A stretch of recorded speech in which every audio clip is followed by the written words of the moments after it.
আসসালামু আলাইকুম ওয়া রাহমাতুল্লাহি ওয়া বারাকাতুহু। আলহামদুলিল্লাহি ওয়াহদা ওয়াসসালাতু ওয়াসসালামু আলা আবদিহিল মুস্তাফা আল মুস্তাফা ওয়া আলা আলিহি ওয়া সাহবিহি রাশাদা। প্রিয় দর্শক, দি ইসলামিক পডকাস্ট থেকে স্বাগত জানাচ্ছি মাসুম বিল্লাহ বিন রেজা। আজ আমার সাথে কোহোস্ট হিসেবে রয়েছেন বিশিষ্ট ইসলামী চিন্তাবিদ, শিক্ষাবিদ, মুহাদ্দিস মুফতি আব্দুস সালাম। আসসালামু আলাইকুম ওয়া রাহমাতুল্লাহি ওয়া বারাকাতুহু। ওয়া আলাইকুম আসসালাম ওয়া রাহমাতুল্লাহি ওয়া বারাকাতুহু। শাইখ, কেমন আছেন সব মিলিয়ে? আলহামদুলিল্লাহ, ভালো আছেন আপনি? আলহামদুলিল্লাহ, আমিও ভালো আছি। আজ আমরা কথা বলবো জিলহজের প্রথম দশক এবং কুরবানি বিষয় নিয়ে। শুরুতেই জিলহজের প্রথম দশকের গুরুত্ব কোরআন সুন্নাহর আলোকে জানতে চাইব। ধন্যবাদ আপনাকে। আসলে সমসাময়িক প্রসঙ্গ এটা।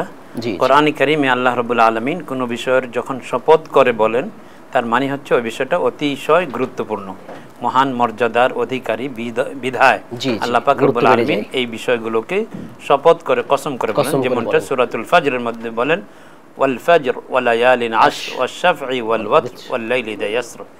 এখানে আল্লাহ রাব্বুল আলামিন জিলহজ মাসের প্রথম 10 দিনের শপথ করে বলছেন যে এটা বরকতময়। এই শপথগুলোর ব্যাখ্যা কি, এটা রাসূল আকরাম সাল্লাল্লাহু আলাইহি ওয়াসাল্লাম হাদিসের মধ্যে ইরশাদ ফরমান, মা মিন আইয়ামিন আল আমালুস সালিহু ফীহিন্না আহাব্বা ইলাল্লাহ মিন হাযিহিল আইয়ামিল আশর ইয়াদিলু সিয়ামি ইয়াওমিন কাসিয়ামি সানাতিন ওয়া সালাতি ইয়াওমিন কাসালাতি সানাতিন। সুবহানাল্লাহ। সাআলু ইয়া রাসূলুল্লাহ আল জিহাদ আইদান লা ইয়াদিলু হাযা? ক্বালা ওয়ালাল জিহাদ আইদান লা ইয়াদিলু হাযিহিল আইয়াম। قال إلا رجل خرج بنفسه وماله فلم يأتي إلا ضحى نفسه وماله في سبيل الله। যে আল্লাহ রাব্বুল আলামিন ইরশাদ ফরমান, এই রাসূল আকরাম সাল্লাল্লাহু আলাইহি ওয়াসাল্লাম ইরশাদ ফরমান যে এই দিনগুলোতে আল্লাহর কাছে আমলে সালেহ যতটা প্রিয় অন্য সময় ততটা প্রিয় না। এই দিনে কেউ যদি একদিন রোজা রাখে এই দিনগুলোর মধ্যে, তাহলে তার আমলনামায় 1 বছর রোজা রাখার সওয়াব দেওয়া হয়। কেউ যদি এই কোনো রজনীতে রাত জেগে ইবাদত করে, তাহলে 1 রজনী রাত জেগে 1 বছর রাত জেগে ইবাদত করার সওয়াব হয়ে যায়। সাহাবায়ে কেরাম আরজ করেন, ইয়া রাসূলুল্লাহ, এই দিনগুলোর তুলনায় কি জিহাদ উত্তম হবে না? জিহাদ ফি সাবিলিল্লাহ? বলেন যে না, জিহাদও এর সমকক্ষ হতে পারে না। তবে কেউ যদি আল্লাহর জন্য নিজেকে নিবেদন করলো, তার ধন সম্পদ নিবেদন করলো এবং আর সে আসলো না, ফিরে আসলো না, তার ব্যাপার তো ভিন্ন। শাহাদাত বরণ করলো, তার ব্যাপার তো ভিন্ন। নইলে এমনিতে শুধু জিহাদও এর সমকক্ষ হতে পারে না। এজন্য রাসূল আকরাম সাল্লাল্লাহু আলাইহি ওয়াসাল্লাম বেশি বেশি করে ফাকসিরু ফিহি তাকবীর ওয়াত তাহলিল ওয়াত তাহমিদ, তোমরা এই দিনগুলোতে উযকুরুসমাল্লাহি আইয়ামান মা'লুমাত, আল্লাহ তাআলার বেশি বেশি করে স্মরণ করো, জিকির করো, আল্লাহু আকবার বলো, লা ইলাহা ইল্লাল্লাহ বলো, সুবহানাল্লাহ বলো। এগুলো বলার মাধ্যমে এই দিনগুলোকে তোমরা স্মরণীয় করে রাখো। আমরা দেখতে পাই যে হজে যারা গিয়েছেন, উযকুরুল্লাহ ফি আইয়ামিন মা'লুমাত এর প্রতি একেবারে নির্দেশ পালন করার জন্য সকলেই আলহামদুলিল্লাহ আলহামদুলিল্লাহ আল্লাহু আকবার লা ইলাহা ইল্লাল্লাহ আল্লাহু আকবার ওয়ালিল্লাহিল হামদ, এটা প্রতি হাজির জবান থেকে চলছে। একদিকে তারা লাব্বাইক পড়ছেন, আবার যখন জিলহজ মাস শুরু হয়ে গেছে তখন তারা আল্লাহু আকবার লা ইলাহা ইল্লাল্লাহ আল্লাহু আকবার ওয়ালিল্লাহিল হামদ। একেবারে যেন এই গুঞ্জনে মুখরিত হয়ে ওঠে এই প্রাঙ্গণ।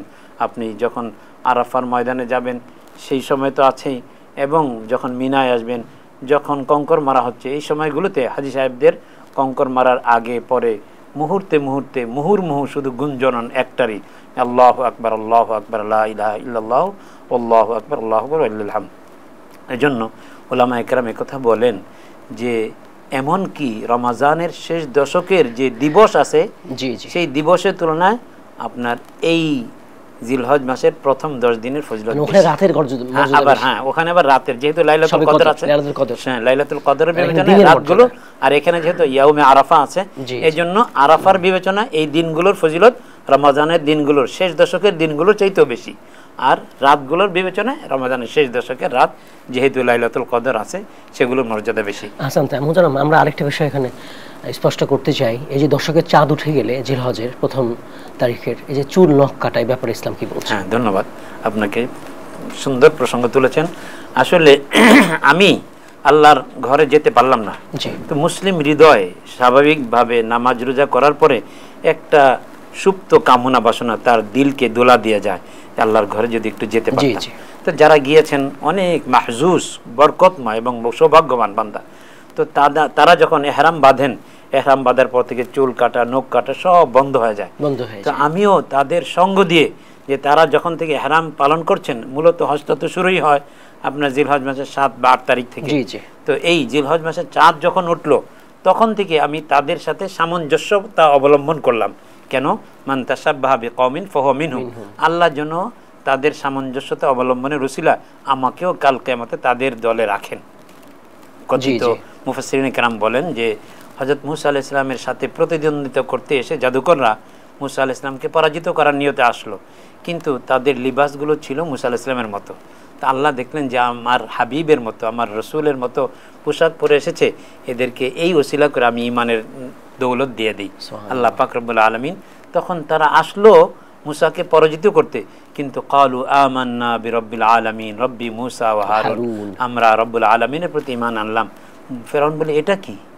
তোমরা না পাঠালাম আমি তোমাদেরকে মুসাকে পরাজিত করার জন্য, আর তোমরা বলছে যে আমরা পরাজিত করতে পারবো না, কারণ মুসা আলাইহিস সালাম যদি নিজ থেকে এগুলো প্রদর্শন করতেন তাহলে পারতাম, কিন্তু এটা তো রব্বুল আলামিনের পক্ষ থেকে, সুতরাং মানুষের পক্ষে আল্লাহর মোকাবেলা করা সম্ভব না। তাই তারা শুধু পোশাকের গুণে আল্লাহর মেহেরবানিতে তাশাব্বা বিকওমিন ফাহুয়া মিনহুম, সাদৃশ্যতা। এই জন্য আমরা যারা যেতে পারিনি তারা যেন হাজিদের সাথে সামঞ্জস্যতা অবলম্বন করি, এটা একটা সুন্নত আমল। আরেকটা কথা হলো কুরবানি করা, এখানে আমাদের মধ্যে আবার যারা যেতে পারেননি তাদের দুই শ্রেণী। এক শ্রেণী কুরবানি করবে, তবু কিছুটা মানে ব্যথা লাঘব হলো যে হজে যেতে পারলাম না, কুরবানি করার মাধ্যমে কিছুটা আনন্দ অনুভব করলাম, ইবাদত করতে পারলাম। কিন্তু আরেক দল আছে কুরবানিও করতে পারছেন না।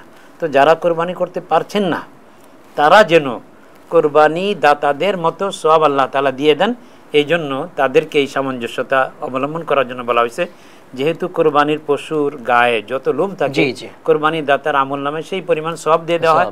এই জন্য তুমি তোমার লোমগুলো কাটা, নখগুলো কাটা বন্ধ করে দাও, আল্লাহ তাআলা তোমার আমল নামাতেও কোরবানির মতো সওয়াব দান করবেন।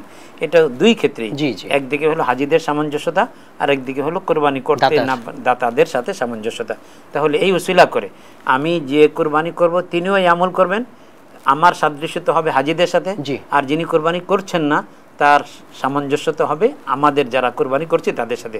তাহলে উভয়কে আল্লাহ তাআলা উভয় শ্রেণীর সাথে যুক্ত করে দিবেন। এটা কারণ আমাদের সবাইকে বিরত থাকতে হবে, চুল নখ কাটা চাঁদ ওঠার পরে, জিলহজের চাঁদ ওঠার পরে চুল নখ না কাটা, এটা মুস্তাহাব আমল। রাসূল সাল্লাল্লাহু আলাইহি ওয়াসাল্লাম এটা করেছেন, সাহাবায়ে কেরামরাও এটা আমল করতেন। আমরা এটা কখন কাটবো? সালাতের পরে, কুরবানির পরে। হ্যাঁ, কুরবানি দেওয়ার পরে, যখন কুরবানি হয়ে যাবে, যারা কুরবানি নেই তারা অন্তত কুরবানি হয়ে গেছে এমন একটা নিশ্চয়তা হবে, অপেক্ষা করবেন। নামাজ পড়ার পরে দুই একটা কুরবানি হয়ে গেলে যারা কুরবানি নেই তারাও কাটতে পারবেন, আর যিনি কুরবানি করবেন তার কুরবানি হওয়ার অপেক্ষা করে এরপরে এটা করবেন। জি মুহতারাম, এবারে যে বিষয় নিয়ে কথা বলবো, আরাফা সিয়ামের মর্যাদা, ফজিলত, এটা জানতে চাইব। হ্যাঁ, সিয়াম তো মানে বান্দা আল্লাহকে পাওয়ার জন্য, যে আমরা দেখি যে কেউ কাউকে পাওয়ার জন্য অনশন করে, যে তোমাকে না পেলে আমি বাঁচবো না, খাবার আমরণ অনশন, আমি মরে যাব তবুও খাবো না কিছু তোমাকে না পাওয়ার জন্য। তো আল্লাহর প্রেমে বান্দারা সবসময় পাগল পারা থাকে। তো আল্লাহ বলেন, তুমি যে আমার প্রেমে আছো তার কি প্রমাণ? তো বান্দা বলে, প্রমাণ কি চাও?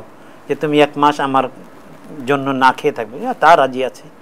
এরপরে আল্লাহ বলেন যে তাহলে তুমি তোমার পরিবারের মধ্যে আছো, পরিবারকে পেলে আর আমাকে পাওয়ার কি কসরত তুমি করলে, এই জন্য তুমি পরিবার ছেড়ে দাও, তুমি মসজিদে ইতিকাফে চলে আসো, তাও করবো, আল্লাহ তোমার প্রেম চাই।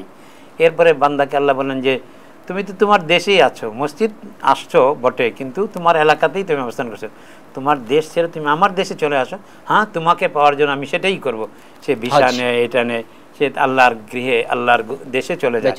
তখন আল্লাহ বলেন যে তুমি তোমার দেশ ছাড়লেও এখানে তোমার দেশের সুবিধাগুলি তুমি হোটেলে বুক করছো, এই এসি, এই সব কিছু তুমি তোমার গৃহে যা পেতে এখানেও তাই পাও। তো তুমি তো আসলে আমাকে পাওয়ার কষ্টটা এখনো পাওনি, তো কষ্ট করো। তো আল্লাহ বলেন, বান্দা বলেন কি কষ্ট করব? যে তুমি আমাকে এই পাওয়ার জন্য এত দূর কষ্ট করে এসেছো, এখন এই সুবিধা আরাম নাগরিক সুবিধাতেই তুমি ছেড়ে দাও, তুমি মিনা চলে আসো।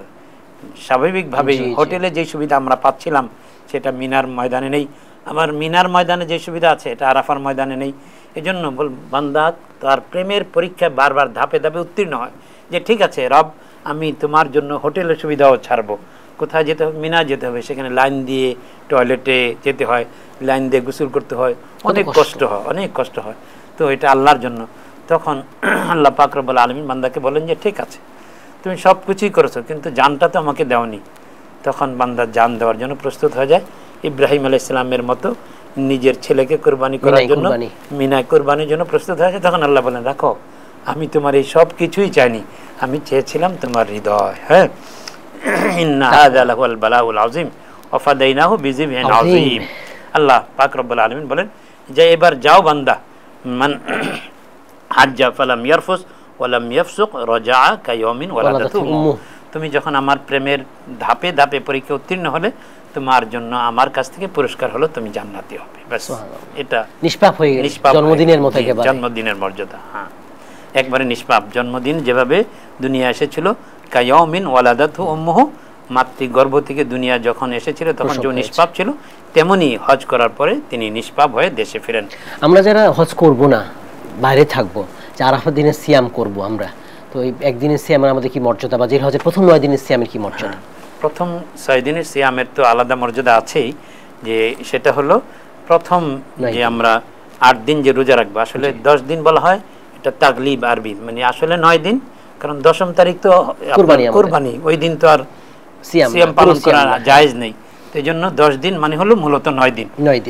9 দিনের মধ্যে প্রথম 8 দিনের প্রত্যেকটা দিন রোজা রাখলে আল্লাহ পাক রব্বুল আলামিন আমল নামায় 1 বছরের রোজা রাখার সওয়াব দেন। জি, আর বিশেষ করে ইয়াউমে আরাফা, মা মিন ইয়াউমিন আকসারু মিন আন ইউতিকাল্লাহু ফি আবদা মিনান নার মিন ইয়াউমে আরাফা। সুবহানাল্লাহ। যে হাদিসে রাসূল সাল্লাল্লাহু আলাইহি ওয়াসাল্লাম ইরশাদ ফরমান যে কোন দিনগুলোতে আল্লাহ বান্দাকে জাহান্নাম থেকে মুক্তি দেন, এতটা বেশি মাত্রায় মুক্তি দেওয়া ইয়াউমে আরাফার চাইতে আর কখনো হয় না। এই জন্য বলেন যে রাসূল আকরাম সাল্লাল্লাহু আলাইহি ওয়াসাল্লাম বলেন যে ইয়াদনু মিনাল আরদ ওয়া ইয়াকুলু লিল মালায়েকা মা আরাদা হাউলাই, এরা এভাবে ধুলি মলিন হয়ে আমার দরবারে লাব্বাইক বলতে বলতে আসছে, এদের কি মাকসাদ? ফেরেশতারা বলে মাকসাদ হলো আপনি মাফ করে দিবেন। তখন আল্লাহ পাক বলেন, ও ফেরেশতারা তোমরা সাক্ষী থাকো, আমি এদের সবাইকে মাফ করে দিলাম। হাদিসে আছে যে শয়তানকে রাসূল সাল্লাল্লাহু আলাইহি ওয়াসাল্লাম ওই দিনে খুব বিমর্ষ মলিন এক অবস্থা দেখলেন, তো জিজ্ঞাসা করলেন তোর এই অবস্থা কেন? বলে যে অবস্থা এটা হবে না কেন, বনি আদম যারা আমার শত্রু, তাদের কারণে আমার ডিমোশন হয়েছে, তাদের মর্যাদা আল্লাহ তাআলা এত বেশি দিচ্ছেন, তো তাদের মর্যাদার কারণে আমার ভালো লাগছে না। এই জন্য নবীজি বলেন যে মা রুইয়া শাইতানু আখসা ওয়ালা আরদা ওয়ালা আহকারা মিন ইয়াউমি আরাফা। আরাফার দিনে যতটা তাকে মলিন বিমর্ষ কাতর দেখা যায়, এমনটা আর কখনো দেখা যায় না। এত মানুষ ক্ষমা পেয়ে যাচ্ছে, এত বনি আদম ক্ষমা পেয়ে যাচ্ছে। বিকাসরাতি মাগফিরাতি রাব্বি ইবাদাহু, আল্লাহ তাআলা তার বান্দাদেরকে অধিক পরিমাণে মাফ করে দেন, এটা দেখে শেষ হইতে পারে না, এইজন্য সে বিমর্ষ দেখায়। এইজন্য রাসূল সাল্লাল্লাহু আলাইহি ওয়াসাল্লাম ইরশাদ ফরমান সিয়ামু ইয়াউমি আরাফা আহতাসিবু আলাল্লাহ আন ইউকাফিরা সানাতাল্লাতী ক্বাবলাহা ওয়াল্লাতী বা'দাহা। যে আরাফার দিনের রোজা, জিলহজ মাসের আরাফা, যে ইয়াউমে আরাফার দিনের রোজা 9 তারিখের রোজাটা, এটার দ্বারা আল্লাহ তাআলা পূর্ববর্তী বছরের এবং সামনের বছরের 1 বছর, 2 বছরের, সামনের বছর 1 বছর, পূর্ববর্তী 1 বছর 1 বছর, মোটমাট 2 বছরের গুনাহকে আল্লাহ তাআলা মাফ করে দেন। এখানে সগীরা গুনাহ উদ্দেশ্য, সগীরা গুনাহ অবশ্যই, যে কোনো আমলের দ্বারা যখন কোনো গুনাহ মাফ হয় তখন উদ্দেশ্যই থাকে সগীরা গুনাহ, কারণ কবিরা গুনাহগুলো এটা বান্দার হকের প্রশ্ন থাকে, এগুলো বান্দা যতক্ষণ না মাফ করবেন ততক্ষণ আল্লাহ তাআলা মাফ করেন না। হ্যাঁ, তবে হজের ক্ষেত্রে আল্লাহ রাব্বুল আলামিন বান্দার হক নষ্ট করলে ওই বান্দাকে আল্লাহ খুশি করার দেওয়ার কথা বলেছেন। নবীজি সাল্লাল্লাহু আলাইহি ওয়াসাল্লাম মিনা মুজদালিফা রাতে দোয়া করেছিলেন যেন কবিরা গুনাহ আল্লাহ মাফ করে দেন। তখন নবীজি একেবারে শেষ বেলায় তাহাজ্জুদের সময় হেসে দিয়েছেন। সাহাবায়ে কেরাম বললেন, ইয়া রাসূলুল্লাহ আপনি এমন সময় তো হাসেন না? বলেন যে আমি একটা দোয়া করেছিলাম, আল্লাহ সেটা কবুল করতেছিলেন না, তো এই শেষ বেলায় এসে কবুল করেছেন। তা হলো যে আল্লাহকে বলেছেন যে আল্লাহ আপনি তো ইচ্ছা করলে যে যার বান্দার হক যেটা কেউ যদি রক্ষা না করে, তো সেই বান্দাকে খুশি করে দিয়ে এই বান্দাকে আপনি মাফ করতে পারেন। আল্লাহ তাআলা বলছেন যে ঠিক আছে, আমার জন্য সে যে তার জীবনের সব পাথেও শেষ করলো, আমি তার আমল নামায় যদি কোনো বান্দার হক থেকে থাকে, তাহলে ওই যার হক নষ্ট করছে তাকে আমি খুশি করে দিব এবং তাকে মাফ করার আমি ব্যবস্থা করব। সুবহানাল্লাহ, সুবহানাল্লাহ। তাহলে আমরা 2 বছরের গুনাহ মাফ পেয়ে যাচ্ছি ইনশাআল্লাহ। আর এমনিতে স্বাভাবিক রোজা, মান সামা ইয়াওমান ইবতিগা ওয়াজহিল্লাহ বা'আদাল্লাহু ওয়াজহাহু আনিন নারি 70 খরিফা। কেউ যদি শুধুমাত্র নফল একদিনে রোজা রাখলো, আল্লাহ পাক রব্বুল আলামিন সেই ব্যক্তির মধ্যে আর জাহান্নামের মধ্যে 70 বছরের ব্যবধান সৃষ্টি করে দেবেন। তো এই নফল রোজাই যদি এই অবস্থা হয়, কত মূল্যবান, মানে তার মধ্যে আর জাহান্নামের মধ্যে 70 বছরের দূরত্ব হয়ে যাবে। তাহলে যেই দিবসগুলোতে আল্লাহ তাআলা বান্দাকে মর্যাদা দান করেন, মাফ করেন, ক্ষমা করেন, দয়া করেন, মায়া করেন, রহম করেন, সেই দিনগুলোতে বিশেষ করে ইয়াউমে আরাফা রোজার কথা বলাই বাহুল্য। এমনিতে বিগত বছর আর সামনের বছর এটা তো আছেই, এরপরও যে আরো কত কিছু আছে আল্লাহর কাছে, মা ইনদাকুম ইয়ানফাদ ওয়া মা ইনদাল্লাহি বাক, আল্লাহর কাছে সব বান্দার জন্য জমা রইল। মুহতারাম, এই সিয়ামটা আমরা কবে করব? 8 তারিখে করব না 9 তারিখে করব? না, এটা তো ইয়াউমে আরাফা মানে 9 তারিখ। ইয়াউমুত তারবিয়া 8 তারিখে বলা হয় ইয়াউমুত তারবিয়া, আর 9 তারিখে বলা হয় ইয়াউমে আরাফা। সুতরাং যখন যে এলাকায় ইয়াউমে আরাফা হবে সেই অনুপাতে করব। কারণ যেহেতু আমাদের দেশে যখন 8 তারিখ, সৌদিতে তখন 9 তারিখ, এখন সৌদিতে যখন 10 তারিখ, আমরা তখন 9 তারিখ। এখন সৌদির হিসেবে যদি করতে যাই তাহলে তো যে আহ্নিক গতির, বার্ষিক গতির যে তারতম্য, এটাকে বিবেচনা আনা হচ্ছে না। আল্লাহ তাআলা চাচ্ছেন যে দেখুন এখন আমরা এখানে জোহর এর সময় পার করছি, কিন্তু পৃথিবীর কোথাও এখন সন্ধ্যা রাত্রি বা কোথাও মধ্যরাত্রি। হ্যাঁ, এটা কেন করেছেন আল্লাহ তাআলা? আল্লাহ চান যে সময়ের তারতম্যে প্রতিটা মুহূর্তের জন্য আল্লাহর বান্দারা আল্লাহর ইবাদত করে, নামাজ হোক, রোজা হোক, সব সময়। তো এই জন্য আল্লাহ পাক রব্বুল আলামিন এই গতির একটা আহ্নিক গতির তারতম্যের কারণে সময়ের ব্যবধান হয়। সুতরাং আমার এখানে আমি যখন সুমু লিরুয়াতিহি ওয়াফতিরু লিরুয়াতিহি, চাঁদ দেখে আমি রোজা রাখবো, চাঁদ দেখে আমি বন্ধ করব। সুতরাং ওখানে কি হচ্ছে, আমি যদি ওখানকার ই করি তাহলে তো দেখা যাবে যে সৌদিতে যখন আপনার আমরা সকাল 9টা বাজে, সৌদিওয়ালারা তখন মাত্র সাহরি খাচ্ছে, ফজরের তাদের সময়, তাহলে তো মিল হচ্ছে না। এই জন্য আমরা আমাদের হিসেবে রাখবো যাতে কোনো রকমের তারতম্য না হয়। আপনি গুনাহ মাফের কথা বলছিলেন, আমরা যারা হজে যাইনি তা আমরা এখান থেকে এই আরাফার দিনে বেশি বেশি গুনাহ মাফ করার জন্য দোয়া করতে পারবো কিনা আল্লাহ তাআলার কাছে? অবশ্যই অবশ্যই, কারণ এটা তো আল্লাহ রাব্বুল আলামিন শনীদম কাদরুজে উমিদ বিম বাদারা বনেকা ববখশত করিম, আল্লাহর যেই বান্দারা আরাফার ময়দানে গিয়ে আল্লাহর কাছে নিজেদের দাবিগুলো পেশ করছেন, আমি যদি তাদের সাথে একাত্ম হয়ে যে আল্লাহ, ওই যে এক মুরব্বী মানে বুজুর্গ বলেছেন এই কথা, যে ধানগুলো যখন পরিমাপ করা হয় চিটা ধানগুলো পাল্লায় উঠে যায়, তা আমরা তো যারা যেতে পারিনি তারা চিটা ধানের পর্যায়ে, আমরা যদি তাদের সাথে একাত্ম হয়ে আল্লাহ ওই বান্দারা আপনি ডেকেছেন সৌভাগ্যবান তারা যেতে পেরেছে, আমরা যেতে পারি কবুল করছেন, আপনি মেহেরবানি করে আমাদেরকেও তাদের সঙ্গে কবুল করে নেন, শামিল করে নেন। আল্লাহর কাছে কিছু না, আমাদের আল্লাহ বিআজিজ, আল্লাহ যদি পৃথিবীর মানুষকে ক্ষমা করে দেন কেউ এসে বলবে না তুমি কেন ক্ষমা করলে, আল্লাহ যদি ক্ষমা না করেন কেউ এসে বলবে না কেন ক্ষমা করলে না। এই জন্য রাব্বুকা ইয়াখলুকু মা ইয়াশা ওয়া ইখতার মা কানা লাহুমুল খিয়ারা সুবহানাল্লাহি ওয়া তাআলা আম্মা ইউশরিকুন। সুতরাং আল্লাহরই সব সার্বভৌমত্ব, আল্লাহ সৃষ্টি করেন, তিনি নির্বাচন করেন, বান্দাদের জন্য এই সময়টা নির্বাচন তো আল্লাহই করেছেন। সুতরাং আল্লাহ যাদেরকে নিয়েছেন তারাই সৌভাগ্যবান। কত টাকা পয়সার অধিকারী মানুষ আছেন যেতে পারেনি। আমি 1 বছর হজে গিয়েছিলাম, তখন একজন সব রেডি এবং বিমানে উঠে গেছেন, বিমান ছাড়ার মুহূর্ত তার অস্থিরতা, চরম অস্থিরতা, তখন বিমান থামিয়ে তাকে যখন বিমান থেকে নামানো হলো তার অস্থিরতা কমলো। তার মানে হলো যে এত কিছুর পরেও আল্লাহ তাআলা তার জন্য কবুল করেননি, সে আর যেতে পারেনি। শুনেছি এর কিছুদিন পরে হাজিরা হজে থাকা অবস্থায় ওনার ইন্তেকাল হয়ে গেছে। তো এই জন্য সবাইকে আল্লাহ তাআলা কবুল করেন না, যাকে কবুল করবেন আমি যদি তাদের সাথে একাত্ম হই তাহলে আল্লাহ রাব্বুল আলামিন ওই যে শনীদম কাদের রোজে উমিদ ও বিম, যে আশা নিরাশার দুলা চলে দুলবে যেদিন সবাই, সেদিন আমি শুনেছি বাদারা বানেকা ববখশত করিম, আল্লাহ তাআলা নেককারদের ওসিলায় গুনাহগারদেরকে মাফ করে দেবেন। সুতরাং আমাদেরকে আল্লাহ তাআলা তাদের মতো ক্ষমা করে দেবেন এই আশা আমরা করি, এবং ওই দিন আমরা ইবাদত বন্দেগী বেশি করব, বিশেষ করে রোজা রাখবো, তাহলে আল্লাহ তাআলা আমাদেরকে সেই রোজার ওসিলায় ক্ষমা করে দিবেন। আবার সেই অবস্থায় দোয়া কবুল হয়ে থাকে, 1 বছর বিগত 1 বছর আগামী, এই সওয়াব আমরা অর্জন করতে পারবো ইনশাআল্লাহ বিইজনিল্লাহ। এবারে যে প্রসঙ্গে যাব, এই যে কুরবানি আল্লাহ তাআলা আমাদের দিয়েছেন, আসলে কি গুরুত্ব এই কুরবানির? হ্যাঁ, আপনি মানে খুব ভালো প্রশ্ন করেছেন। আসলে এটা আমার আপনার প্রশ্নের আগে সাহাবায়ে কেরাম প্রশ্ন করেছেন। জি জি। আন যায়েদ ইবনে আরকাম রাদিয়াল্লাহু তাআলা আনহু قال আসআলা আসহাবু রাসূলিল্লাহ সাল্লাল্লাহু আলাইহি ওয়াসাল্লাম মা হাযিহিল আদাহি, নবীজির সাহাবাগণ নবীজিকে জিজ্ঞাসা করলেন ইয়া রাসূলুল্লাহ এই কুরবানির প্রথাটা কোথা থেকে আসলো? তো নবীজি বললেন সুন্নাতু আবিকুম ইব্রাহিম, এটা তোমাদের পিতা মুসলিম মিল্লাতের পিতা ইব্রাহিম আলাইহিস সালামের সুন্নাহ। তো সাহাবায়ে কেরাম বললেন উনার সুন্নাহ পালন করলে আমাদের কি ফায়দা, ফামা লানা ফিহা, আমাদের কি উপকার হবে? তখন নবীজি বললেন যে ফায়দা মানি বিকুল্লি শারাতিন হাসানা, কুরবানির পশুর গায়ে যত পশম আছে সেই পরিমাণ নেকি আল্লাহ তাআলা তোমার আমলনামায় দান করবেন।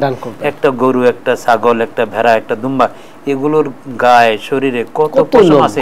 আমি আপনি এই বিজ্ঞানের যুগে এমন কোনো কিছু আবিষ্কার হয়নি যে এই লোমগুলো মেপে বলবে যে 1 কোটি বা এত গোনা সম্ভব না। তাহলে আসলে অগন্তি সওয়াব আল্লাহ তাআলা দান করবেন। তো সাহাবায়ে কেরাম জিজ্ঞাসা করলেন যে ইয়া রাসূলুল্লাহ, এটা তো মানে বকরির যেগুলোর পশম একেবারে সোজাসুজি আছে, কিন্তু দুম্বা, ভেড়া এগুলোর পশম তো পেঁচানো, তো এই পুরো পেঁচানোটা কি একটা পশম ধরা হবে, নাকি ওই লোম যেগুলো সোজা আছে ওগুলোর মতো ভিন্ন ভিন্ন ধরা হবে? নবীজি বলেন, কেন? একটা পেঁচানো ভেড়ার লোমের মধ্যে যতগুলো পশম আছে সবগুলো মিলে এটা সংখ্যায় আলাদা গণনা করা হবে। এজন্য অগণিত এবং অগুন্তি সংখ্যায় আল্লাহ পাক রব্বুল আলামিন আমাদেরকে সওয়াব দান করবেন। রাসূলুল্লাহ সাল্লাল্লাহু আলাইহি ওয়াসাল্লাম যখন এই হাদিস সাহাবায়ে কেরাম জিজ্ঞাসা করলেন, তখন বলেন ফাতিবু বিহা নাফসান, ফাতিবু বিহা নাফসান, তোমরা সন্তুষ্ট মনে দিলের খুশি নিয়ে কুরবানি করো। এবং ফাতিমা রাদিয়াল্লাহু তাআলা আনহাকে বলছেন নবীজি যে তোমার কাছে যদি কথার কথা পয়সা নাও থাকে, তুমি ঋণ করে হলেও কুরবানি দিও, কারণ এই দিনগুলোতে আল্লাহর কাছে কুরবানি অপেক্ষা প্রিয় কোনো আমল নেই। সুতরাং ওয়াইন্নাহু লা ইয়াতি ইয়াউমাল কিয়ামা বিকুরুনিহা ওয়া আশআরিহা ওয়া আজলাফিহা ওয়া ইন্নাদ দামা লা ইয়াকাউ বিমাকানি মিনাল্লাহ ক্বাবলা আন ইয়াকা আলাল আরদ। যে কুরবানির পশু রক্ত মাটিতে পড়ার আগে আল্লাহর দরবারে কবুল হয়ে যায়, এবং পশুটা যে সামিনু দুহায়াকুম ফাইন্নাহা তাকুন আলাস সিরাতি মাতায়াকুম, যে তোমাদের পশু মোটা তাজা পশু কুরবানি করো, কারণ এটা তোমার ফুল সিরাতের বাহন হবে। অনেকে বলে যে হুজুর অনেক কুরবানি দিয়েছি, তো কোনটা বাহন হবে? আপনার অনেকগুলো প্রাইভেট কার আছে, মাইক্রো আছে, মার্সিডিজ বেঞ্চ আছে, আপনি এগুলোর মধ্যে যেটাকে পছন্দ সেটাকে আপনি বাহন হিসেবে গ্রহণ করছেন। তো আল্লাহ যদি সবগুলো কুরবানি কবুল করেন, সবগুলো উপস্থিত থাকবে, আপনি পছন্দ করে যেটাকে বাহন হিসেবে গ্রহণ করবেন, এটা আপনার ইচ্ছা। এজন্য এতে বেশি হয়ে গেলে এটা আপত্তির কিছু নেই। মুহতারাম, ওয়ালিকুল্লি উম্মাতিন জাআলনা মানসাকা, প্রত্যেক উম্মার জন্য কুরবানি ছিল, বিষয়টা এবার জানতে চাই। জি, ওয়ালিকুল্লি উম্মাতিন জাআলনা মানসাকা লিয়াযকুরু ইসমাল্লাহি আলা মা রাযাকাহুম মিন বাহিমাতিল আনআম। দেখুন, আমাদের এই মানব ইতিহাসের সূচনা তো আদম আলাইহিস সালামের মাধ্যমে হলো। আদম আলাইহিস সালাম যখন হজ করতে গেলেন শ্রীলঙ্কা দ্বীপ থেকে, তিনি পায়ে হেঁটে হজ করলেন। সেই সময় তিনি কিছুটা বৈরী বিষয়, মানে একেবারে প্রতিকূল আবহাওয়ার মুখোমুখি হলেন। তখন তার নিশ্চিত করে একটা চিন্তা আসলো, পৃথিবীতে কোনো অন্যায় হয়েছে, সত্যি সত্যি অন্যায় হয়েছে, যে ভাই হাবিল আর ভাই কাবিল, যে বোন এই পাশের বোন ওই পাশের ভাইয়ের সাথে যে বিবাহ হইতো, তো সেটা নিয়ে হাবিলের সাথে যে বোন জন্ম নিয়েছিল সে একটু কুৎসিত ছিল, আর কাবিলের সাথে যে ছিল সুন্দর সুশ্রী ছিল। তো স্বাভাবিকভাবেই কাবিলের সাথে জন্ম নেওয়া বোনটা হাবিলের সাথে বিয়ে হবে, কিন্তু কাবিল বলে যে না, এটা হবে না, আমার সাথে জন্ম নেওয়া বোন আমি বিবাহ করব। এটা তৎকালীন শরীয়তের বিধানের বিরোধী ছিল। তখন হযরত আদম আলাইহিস সালাম বললেন, তোমরা দুইজনে কুরবানি করো। তো কুরবানি বর্তমানে যে পশুর আকার এমনটা ছিল না, প্রত্যেকে নিজ নিজ ভালো জিনিসটা মাঠে রেখে আসবে, সেটা আল্লাহ কবুল করবেন, আগুন এসে ভস্ম করে দেবে, নিয়ে যাবে, বোঝা যাবে।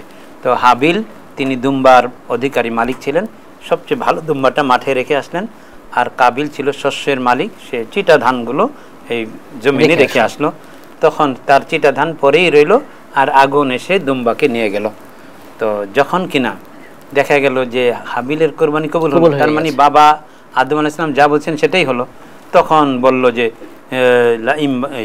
লাআকতুলান্নাক, তোকে আমি মেরে ফেলবো। হ্যাঁ, তখন ভাই বললেন যে এটা তো কার কোরবানি কবুল হবে না হবে এটা তো আমার ব্যাপার না, এটা আল্লাহর ব্যাপার। লাইম বাসাত্তা ইলাইয়া ইয়াদাকা লিতাকতুলানি মা আনা বিবাসাতিন ইয়াদিয়া ইলাইকা লিআকতুলা, আপনি যদি হাত বাড়ান মারার জন্য, আমি হাত বাড়াবো না। ইন্নী উরিদু আন তাবুআ বিইসমি ওয়া ইসমিকা ফাতাকুনা মিন আসহাবিন নার ফাতাকুনা মিনাজ জালিমিন, যে আমি চাই যে তুমি আমাকে মেরে জাহান্নামী হও, তুমি গুনাহগারদের দলভুক্ত হও। এরপরে যাই হোক, ফাতাওয়াত লাহু নাফসুহু কাতলা আখি ফাআসবাহা মিনান নাদিমিন, যে এখন ভাইকে সত্যি মেরে ফেললো, মেরে ফেলার পরে এখন কি করবে, পৃথিবীতে মানুষ দাফন করবে কি করে?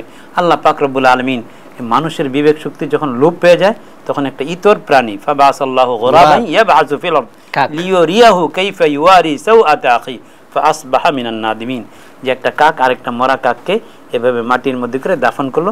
এটা দেখে তার মাথায় আসলো কাবিল, আমিও ভাইকে এভাবে দাফন করি। তো হায় হায়, একটা কাকের বুদ্ধি আমার মাথায় এলো না, সে খুবই অনুতপ্ত হলো। আদম আলাইহিস সালাম বুঝতে পারলেন, আরে তাহলে এই যে সমুদ্রে যে তুফান আসতেছে, ঢেউ আসতেছে, এটাতে ছিল না, সমুদ্র তো শান্ত ছিল, তো নিশ্চয়ই পৃথিবীতে কোনো নাফরমানি হয়েছে। আসলে তিনি হজে যাওয়ার পরেই হত্যাকাণ্ড হইল। এই জন্য হাদিসের মধ্যে আছে যে আউয়ালু মান সান্নাল কাতলা কাবিল, এজন্য যত মান সান্না সুন্নাতান সাইয়্যাতান ফালাহু উজরুহা ওয়া উজরু মান আমিলা বিহা, যত খারাপ কাজ হবে, কতল হবে, তার একটা ভাগ এই কাবিলের আমলনামায় পড়বে, যেহেতু মানুষকে সে কতল শিখায়। এজন্য আমরা যে কুরবানি, যে লিয়াজকুরুসমাল্লাহ লিকুল্লিন জাআলনা মানসাকান, প্রত্যেক জাতির মধ্যেই কুরবানি ছিল। কুরবানির সিস্টেমটা এটাই প্রথম কুরবানি ছিল। এটাই প্রথম কুরবানি। হাবিল কাবিলের কুরবানিটাই এই আকারে মানব ইতিহাসের প্রথম কুরবানি। এরপরে যখন আল্লাহ পাক রব্বুল আলামিন এই কালের পরম্পরায় এবার আস্তে আস্তে ইব্রাহিম আলাইহিস সালামের সময় আসলো, ইব্রাহিম আলাইহিস সালামকে আল্লাহ তাআলা স্বপ্নের মাধ্যমে নির্দেশ করলেন যে তোমার প্রিয়জনকে কুরবানি করো। তখন তিনি 100 উট, আবারও 100 উট, আবারও 100 উট, 3 দিন কুরবানির প্রিয়জন কুরবানি করার নির্দেশ পেলেন। 100 উট কুরবানি করছেন কিন্তু হচ্ছে না, আল্লাহ আবারও বলছেন যে প্রিয় জিনিস কুরবানি করো। তখন ওনার বুঝে আসলো যে যেহেতু 86 বয়সে আল্লাহ তাআলা সন্তান দিয়েছেন, তো এটাই আল্লাহ আসলেই চাইছেন যে খলিল মানে হলো অকৃত্রিম বন্ধু। এখন শেষ বেলায় সন্তান পাওয়ার কারণে বন্ধুত্বের মধ্যে অন্য কেউ ভাগ বসালো কিনা এটা আল্লাহ জানতে চাইছিলেন। এই জন্য পরীক্ষা করার জন্য আল্লাহ রাব্বুল আলামিন যখন এই পরীক্ষার নির্দেশ করলেন, তখন ইব্রাহিম আলাইহিস সালাম ছেলেকে নিয়ে যাওয়া শুরু করলেন কোরবানিতে। মিনায় যে আপনি দেখেছেন যে পাহাড়ের মধ্যে ছোট্ট একটা গম্বুজের মতো আছে, ওই জায়গাতে একেবারে তাকে কুরবানি করার জন্য নেওয়া হয়েছিল। তো হযরত ইব্রাহিম আলাইহিস সালাম পৌঁছাচ্ছেন, ফালাম্মা আসলামা ওয়া তাল্লাহু লিল জাবিন ওয়া নাদাইনাহু, যখন তারা উভয়ই আমার ইব্রাহিম আলাইহিস সালাম যাওয়ার সময় বললেন যে ইয়া আবাতি ফাআল মা তুমার ইন্নী আরা ফিল মানাম ইয়া বুনাইয়া ইন্নী আরা ফিল মানাম আন্নী আযবাহুকা ফানজুর মাযা তারা, বাবা আমি দেখছি যে তোমাকে কুরবানি করার নির্দেশ স্বপ্নে। তখন ছেলেও বলেন, ভাবি নবী যিনি তিনি বলেন যে ফানজুর মাযা যে ইয়া আবাতি ফাআল মা তুমার সাতাজিদুন ইনশাআল্লাহ মিনাস সাবিরিন, যে ধৈর্য ধারণকারীদের অন্তর্ভুক্ত আমাকে পাবেন, কোনো অসুবিধা নেই। তখন দুইজনেই যখন অনুগত হইলেন এবং আল্লাহ নির্দেশ পালনের জন্য তৎপর হলেন, তখন আল্লাহ বললেন যে ওয়ানাদাইনাহু আইয়া ইব্রাহিম, ও ইব্রাহিম কাদ সাদ্দাক্তার রুইয়া, তুমি তোমার স্বপ্ন বাস্তবায়ন করে দেখিয়েছো, তা আমি তোমার স্বপ্ন বাস্তবায়নের মানি তোমার ছেলে কুরবানি চাইনি। ওয়াফাদাইনাহু বিযিবহিন আযীম, ওই যে হাবিল কুরবানি করেছিল ওই দুম্বা হযরত জিবরাইল আলাইহিস সালামের কাছে পাঠালেন যে ইব্রাহিম এর জন্য নিয়ে যাও, ইসমাইল যেন কুরবানি না হয়ে যায়। হযরত জিবরাইল আলাইহিস সালাম নিমেষেই নিয়ে আসলেন, আর যেহেতু বাবার চোখ বন্ধ ছিল তিনি পৌঁছাইতেছেন, দেখা গেল ইসমাইল সরে গিয়েছে আর সেই জায়গায় দুম্বা কুরবানি হয়ে গেছে। তো এটা হলো আমাদের বর্তমানে যে কুরবানি করি ইব্রাহিম আলাইহিস সালামের কুরবানি থেকে সুন্নাত আবিকুম ইব্রাহিম, যেটা জি মুহতারাম মান সুন্দর বলেছেন। আমরা সংক্ষেপে কয়েকটা প্রশ্নের জবাব দেব ইনশাআল্লাহ। আমাদের কুরবানি যে জবাই করব, কুরবানি করব আমরা, এই সংক্ষেপে পদ্ধতি একটু জানাবেন, দোয়া জানাবেন সংক্ষেপে। আসলে মানে এই দোয়ার অর্থ এই নয় যে দোয়াগুলো না পড়লে কুরবানি হবে না। সবচেয়ে বড় কিছু হলো যে সবচেয়ে বড় হলো বিসমিল্লাহি আল্লাহু আকবার, কিবলামুখী হয়ে আপনার পশুটাকে যদি দক্ষিণ দিকে শোয়ানো হয় আর তখন মাথাটা অটোমেটিক্যালি কিবলামুখী হয়ে যায়, তো কিবলামুখী করে বিসমিল্লাহি আল্লাহু আকবার এটা বললেই ফরজ আদায় হবে। কিন্তু এর আগে শোয়ানোর পরে ইব্রাহিম আলাইহিস সালাম যে দোয়াগুলো পড়ছিলেন, ইন্না সালাতি ওয়া নুসুকি ওয়া মাহইয়ায়া ওয়া মামাতি লিল্লাহি রাব্বিল আলামিন লা শারীকা লাহু ওয়া বিযালিকা উমিরতু ওয়া আনা মিনাল মুসলিমিন আল্লাহুম্মা মিনকা ওয়া লাকা বিসমিল্লাহি আল্লাহু আকবার, আল্লাহ এটা প্রাণীটা তোমার থেকে এসেছে, তোমার জন্যই নিবেদন করছি, সুতরাং তুমি কবুল করে নাও, বাস বিসমিল্লাহি আল্লাহু আকবার, এটা হলো মেন কথা। অনেকে আল্লাহু আকবার বলে, কিন্তু আল্লাহু আকবারের চাইতে বিসমিল্লাহ বলাটা, বিসমিল্লাহ আল্লাহর নামে জবাই করছি, হ্যাঁ আল্লাহর নামে জবাই করছি, এটা আমাদের পক্ষ থেকে, হ্যাঁ আল্লাহ আমাদের পক্ষ থেকে আল্লাহর নামে বিসমিল্লাহ বললো, কিন্তু আল্লাহু আকবার বললো না, অসুবিধা নেই, কিন্তু বিসমিল্লাহ না বললে এটা অসুবিধা আছে। জি, আল্লাহর নামে আমরা কুরবানি করতে হবে। আমরা শুনতে পাচ্ছি যে অনেকে বলে যে কুরবানি না করে সাদাকা করা, এটা ইসলাম কি বলছে? ইন্না লিল্লাহি ওয়া ইন্না ইলাইহি রাজিউন। দেখুন ফুকাহায়ে কেরাম একটা মাসআলা বলেছেন যে শিরাউ উযহিয়াতিন খায়রুম মিনাত তাসাদ্দুকি বিআলফি দিরহামিন, যে কুরবানির নিয়তে যদি 1 টাকা দিয়ে 1 দিরহাম দিয়ে একটা পশু কুরবানি করা হয়, কেনা হয়, সেই কেনাটা কুরবানির পশু 1 দিরহাম দিয়ে কেনাটা উত্তম, 1000 গুণে উত্তম 1000 দিরহাম সাদাকা করার চাইতে। কারণ সাদাকা তো আমি জীবন ভর করতে পারবো, কিন্তু কুরবানি তো এই 3 দিন চলে গেলে আমি করতে পারবো না। এজন্য আরবের মানুষগুলো যারা মূর্তি পূজক ছিল, তারা তাদের পাথরের তৈরি মূর্তির নামে পশু নিয়ে জবাই করত। তখন মুসলমান আমরা এটা ইসলামাইজ করেছে যে মানুষের জন্য জড় পদার্থের জন্য কোরবানি কেন করবে? যেই রব তার জান দিয়েছে, এই প্রাণীর জান দিয়েছে, তার জন্য কোরবানি করো। তো ইসলামাইজেশন হয়ে এটা আল্লাহর জন্য কোরবানির প্রথা এসে দাঁড়িয়েছে। সুতরাং এই 3 দিনেও যদি আমি মায়া কান্না করি, মানে মেকি মায়া কান্না, যে এতগুলো পশু এই সেই আমি সাদকা করে দিলে, তাহলে আল্লাহ রাব্বুল এই পশুগুলো তো দেন আল্লাহ রাব্বুল আলামিন আমাদের জন্য, নিয়ামত দিয়েছেন, গোশত খাওয়ার জন্য দিয়েছেন, গোশত খাওয়ার জন্য। এর তো বৃথা যাচ্ছে না। আল্লাহর নামে জবাই করার পরে আমরা আবার এগুলো সবকিছু ব্যবহার করছি, চামড়া ব্যবহার করছি, হাড় ব্যবহার করছি, গোশতগুলো ব্যবহার করছি, সবগুলো, এমনকি ভুঁড়িটাও ফেলে দিচ্ছি না। তাহলে এটার কোন জিনিসটা বেকার থাকলো? আমরা সাদাকা আলাদা করব, কুরবানি করব। এই দিনগুলোতে আল্লাহর কাছে কুরবানির চাইতে মিন ইহরাকিদ দাম, মা মিন আমালিন আহাব্বু ইলাল্লাহ ফি হাযিল আইয়াম মিন ইহরাকিদ দাম। আল্লাহর জন্য রক্ত প্রবাহিত করা কুরবানি দেওয়ার চাইতে বেশি বরকতময় এবং পছন্দের আমল এই দিনগুলোতে আর কোনো আমল নেই।